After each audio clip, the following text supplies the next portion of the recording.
The broiling Asian summer of 1950 had to be some sort of nightmare. Barely 5 years after they had won brilliant victories over huge, well-armed enemies across 2 oceans, Western armies, possessors of the atom bomb, were being humiliated, slaughtered, and thrown backward. Their rampaging enemy was not some formidable world power. The humbling defeats were being inflicted by a peasant army, representing less than half of an almost unknown nation.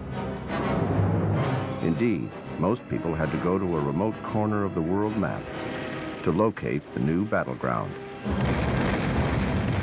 The communist North Korean assault that rolled across the border of South Korea on June 25, 1950, was an ambush that astounded not only the invaded state, but a Western world that had only begun to see its crucial interests in the far reaches of Asia.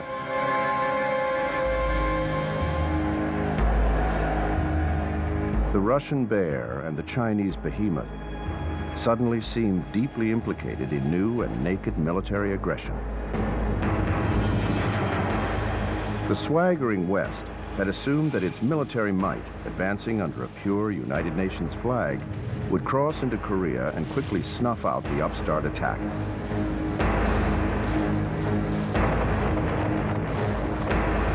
But in a few short weeks, the humbled UN forces found themselves about to be hurled off the bloody Korean peninsula and into the sea. Over 500,000 UN soldiers and 1.5 million Korean and Chinese were about to become casualties in the following 3 bloody years of what was to be called the Forgotten War.